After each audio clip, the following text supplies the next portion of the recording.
प्यारे बच्चों, इस वीडियो के माध्यम से रौद्र रस की व्याख्या की जा रही है और रौद्र रस के संदर्भ में आप यह बात पूरी तरह से स्पष्ट रूप से जानें कि रौद्र रस काव्य का एक रस है जिसमें अस्थाई भाव अथवा क्रोध का भाव होता है। क्या करें? रौद्र रस काव्य का एक रस है जिसमें अस्थाई भाव क्रोध का भाव होता है। धार्मिक महत्व के आधार पर इसका वर्ण रक्त एवं देवता रुद्र हैं।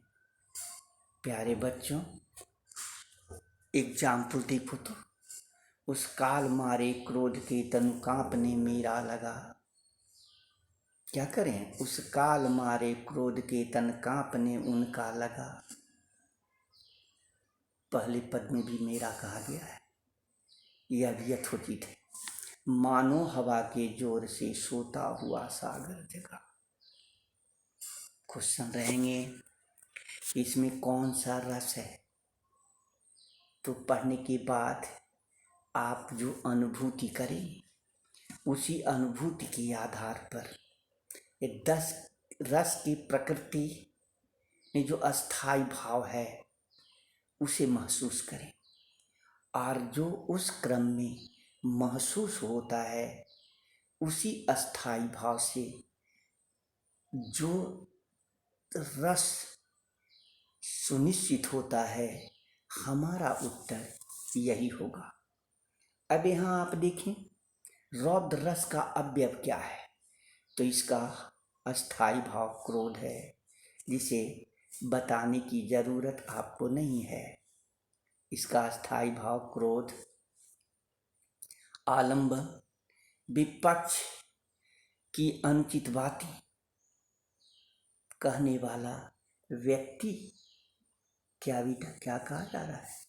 विपक्ष की अनुचित बातें कहने वाला व्यक्ति, उद्दीपन विभाव, विपक्षियों के कार्य तथा युक्ति, अनुभाव, मुख लाल होना, दांत पिसना, आत्म प्रशंसा, शस्त्र चलाना, भौएं चढ़ाना, कंपन, प्रस्वेद, गर्जन आदि हो सकती हैं। अब इसमें से कोई भी हो सकता है और एक भी अगर होगा तो रौद्र रसी होगा। संचरी भाव इसके क्या होंगे? आवेग, अमर्ष, उग्रता, उद्वेग, स्मृति, असूया, मद, मोह आदि इसके संचरी भाव होंगे। प्यारे बच्चों, आप इसे जरा देखिए। रे नृप बालक काल बस बोलत तो ही न संहार, धनु ही सम त्रिपुरारी धनु विदित सकल संसार। सबसे पहले तो प्रश्न यह उठता है कि क्या आप इसे पढ़े हैं? क्या आपके पाठ में है? तो आपको खट से यह बता देना चाहिए कि यह राम लक्ष्मण परशुराम के संदर्भ में जो पाठ में पढ़ना है उसी की पंक्ति यह है। परशुराम की युक्ति है कि अरे बालक, तू काल के बस में है, इसलिए संभल कर नहीं बोल रहा है। यह जो धनुष टूटा है इसे तुम साधारण धनुष कहते हो, यह त्रिपुरारी का धनुष है, इसे सारा संसार जानता है। व्याख्या के क्रम में आपको बताया गया है, थोड़ा ध्यान रखें। साक्षी रहे संसार, करता हूँ प्रतिज्ञा पार्थ में, पूरा करूँगा कार्य सब कथनानुसार यथार्थ में। जो एक बालक को कपट से मार हंसते हैं अभी, वे शत्रु सत्वर शोक सागर मग्न दिखेंगे कभी। यह किसकी युक्ति है? यह अभिमन्यु वध की बात अर्जुन की युक्ति है, जिसमें कहा गया है कि कपट से अब अभिमन्यु को मारा गया है और आज लोग खुशियां मना रहे हैं। मैं प्रतिज्ञा करता हूँ कि ये लोग शोक सागर में मग्न दिखेंगे, जिन्होंने अभिमन्यु की हत्या पर खुशियाँ मनाई। यह क्या है?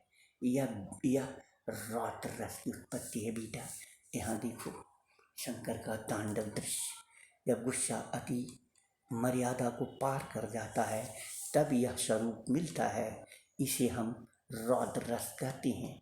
आपको फीलिंग की ज़रूरत है समझने की कि जो पद दिया गया है उसको पढ़ने के बाद आपका फीलिंग क्या आता है, इसके आधार पर आपको रस का पता चलेगा।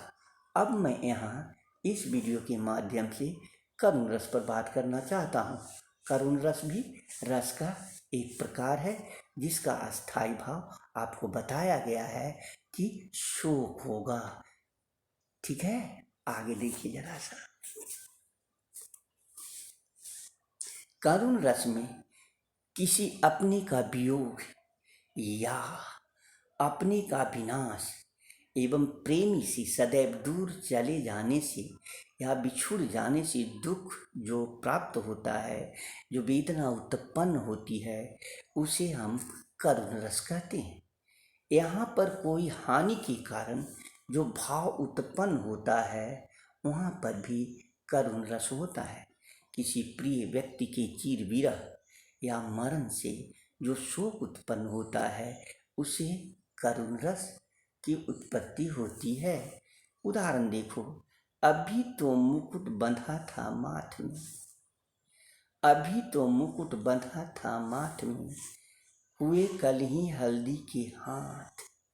अब जरा देखो इस छोटी सी पंक्ति को देखो, इससे क्या स्पष्ट होता है। अभी तो मुकुट बंधा था माथ, हुए कल ही हल्दी के हाथ। क्या इसकी बात की घटना की कल्पना करो। क्या यह शोक से संबंधित नहीं है? अगर शोक से संबंधित है तो करुण रस की उत्पत्ति होगी, क्योंकि करुण रस का अस्थायी भाव शोक है। आलंबन विवाह विनष्ट व्यक्ति या वस्तु है।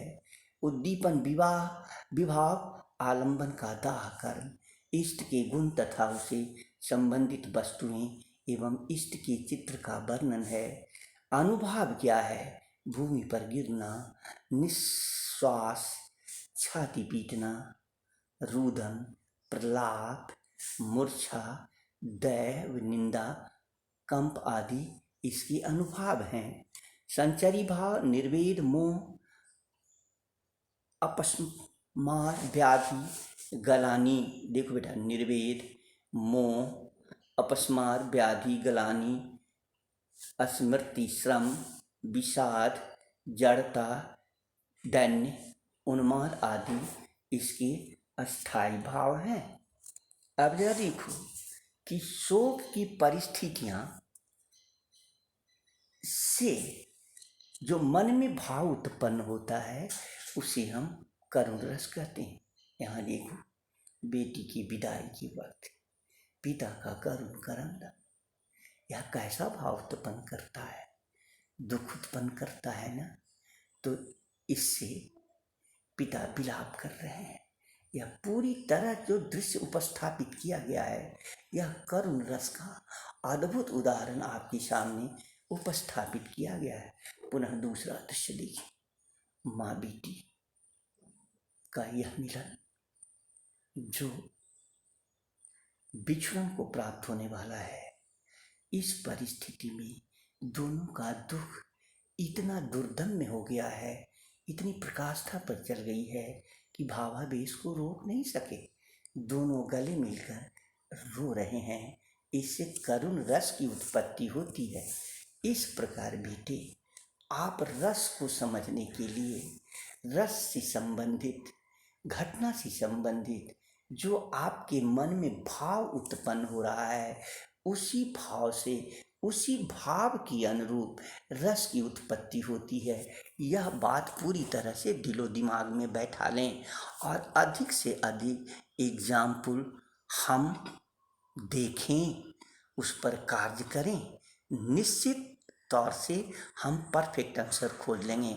धन्यवाद बच्चों, शेष अगले वीडियो में।